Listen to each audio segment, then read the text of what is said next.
The lights of the carnival were vibrant in the evening, boldly competing with the burning stars in the night sky. I walked with the lady who brought me here to this place of joy. She smiled as we strolled and spoke to me of virtuous things, of optimism and hope and truth. She spoke of the value of life and a soul. Life is truly worth living, she said, and all things fight for their lives no matter what is against them. All things want to live. Existence is worth every second of suffering. Perhaps she was too hopeful and bright-minded. I understood her regardless. We fight to continue striving and trudging our way through life, to see the bright blue sky again or feel the warmth of the sun, to taste a flavorful meal, to connect with each other and the earth and its creatures. She was guiding me more, taking my hand and bringing me to a cotton candy stand. There was a man in a striped blue, pink, and white apron, a middle-aged man, swarthy, with short, brown curly hair. Sweat made his rotund face glisten. The pink and white striped paper cone he held spun around the inside of the spinner head. The strands of sugar reminded me of abandoned webs, webs gathered satisfyingly into a cotton ball. He handed it to me with a polite smile, having decided beforehand that it would be lime, and therefore green. I had never known of lime cotton candy. I never considered the citrusy taste of lime would appeal to the taste buds of children. The artificial taste melted on my tongue and stuck to my molars. It was utterly unenjoyable. The lady partook in small talk with the cotton candy man, and I watched as if I were a small child waiting for their mother to finish her chit-chatting with unfamiliar people. They talked about what I thought were mundane things, like the weather and familial well-being. I've come to realize the important things in life. It appeared the lady and I were the last customers before we would be closing up shop. He cleaned the spinner bowl diligently, talking to the lady about other things like politics and society and saying what adults usually said, which was, "Back in my day, things were different." And I disagreed. The world has never been different in any way that truly matters. They began to wrap things up, saying their goodbyes with the ladies, saying, "We'll be off now. I want to show her around." She smiled and looked at me as she mentioned me. She waved farewell and motioned for me to follow her once more.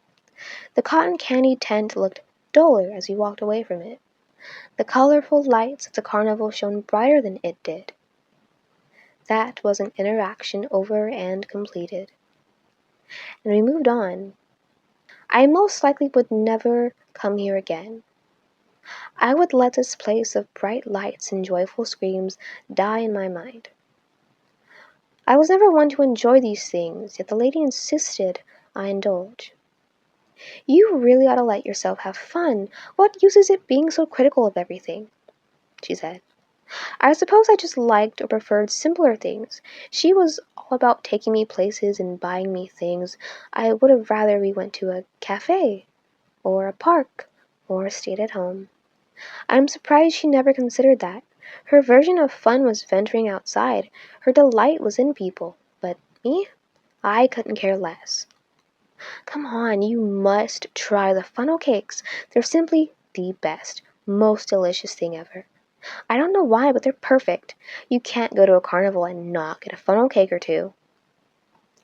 She rushed us over to a food truck. Luckily for us, there was only one person who, already having ordered long before we arrived, was handed their order. Even had a split covered in chocolate and sprinkles and whipped cream.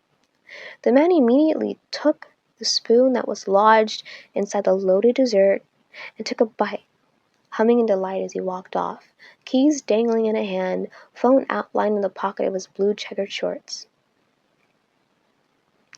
The lady ordered 2 funnel cakes, and we sat at the benches next to the truck. I picked the cleanest spot I could, since there were crumbs and an unverifiable sticky stain on the tabletop. Obviously the funnel cakes are better fresh, burn your mouth hot. Should I order us some slushies? She then went on about her favorite slushy flavor, which was blue raspberry, and she liked the irony of it since raspberries weren't blue. Miss, the man working the food truck placed our funnel cakes at the window. The lady brought them over to the table, thanking the man, to which he said, "You're welcome. Hope you enjoy them." The funnel cakes, twisted baked dough as they were, sat awkwardly in the white cardboard container. The red and white checkered paper, decorative, stuck out. The whole thing looked unappealing to me. I held the funnel cake in one hand and held the container with the other, trying to awkwardly take a bite. It tasted fine. Some bits were hard and chewy, and it took a great deal of effort not to bite the inside of my mouth. Maybe a slushie would in fact have been better, or maybe it would have been too artificially sweet, or too cold. Good, right? Nothing better, the lady asked, as she chewed her pastry, tearing off pieces of the funnel cake and savoring each bite and swallow. I nodded reluctantly at her question, though I would have rather had something healthy, fresh, and vibrant, something full of life. When we finished, we got up and tossed our containers into the trash can. Okay, there's one more thing we need to try. You'll like this. See, she never asked what I wanted, or whether I wanted this at all. She dragged me along, and since I was the passive type, I let her. "Teacups," she said enthusiastically. We waited in line. They were mostly kids with parents or siblings, and when it was our turn, we hopped on. The dull, corn-blue colored floor was dusty with footprints, and the outside of the cup looked like fine china with the green and pink floral motifs. We were spun around and around, and the lady enjoyed herself. Though I am always disappointed with such things, I am satisfied with other things. I glanced up briefly at the sky, dissatisfied with how the many lights of the city dulled the many stars in the sky. When the ride was over, I felt the immense weight of gravity pulling me down. The ride, for a moment, left me off kilter. And as always, the lady dragged me along to something else. Wait, I need a bathroom. Once located, I waited outside, arms crossed to try and keep the nighttime cold at bay. I sat on the bricks of a flower bed. When the lady returned, she was no longer herself, but a trollish figure, unlike how she previously was. Her oily skin was a sickly green. Her thinning graying hair was up in a messy bun. She huffed and puffed as she made her way over to me, unable to breathe properly. Her stomach threatened to escape the blue floral blouse she wore, which was hideous in contrast to the white gown she had worn previously. She looked nothing like the lady. She opened her mouth to speak, and a rancid smell wafted out. I could see her rotting yellow and black teeth. She aimed to grab my hand, but I moved away. Come on, I want to eat, and there's so much more to do. You'll love it. Hot dogs, the best. You need to add relish and pickles and onions and ketchup and mustard. Oh, and you need to get a drink. It's not complete without a drink. She tried to grab me again, and as she moved to grab me once more, I heard a gurgling sound arise from the blubbery mass of her abdomen. It tore open, and maggots fell out. Little squirming worms alongside organs that should not by any means be seen were now spilling in a bloody heap onto the food-stained, dirty asphalt. The smell of it mixed horribly with the other scents of the carnival. The smell of bile mixed with jelly-filled pastries. The scent of blood mixed with fried potatoes and onion rings. And there was a stench of waste mixed with fruity drinks. I gagged and she fell backwards onto the ground as a disfigured, hardly human amalgamation that was rotting from the inside out. Reality felt distant and unstable after that. The edges of my vision blurred and I stumbled back.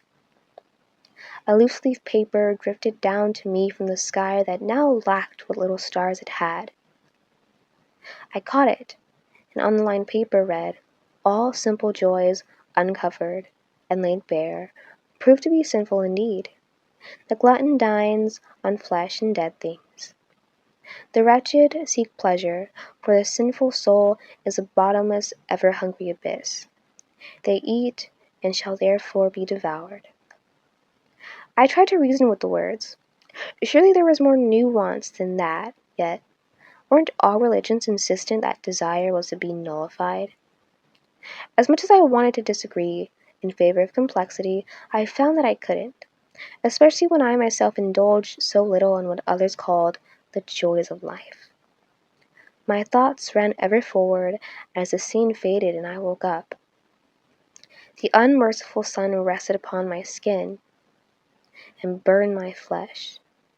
I rolled out of it, out of the light, out of bed, and shut the curtains.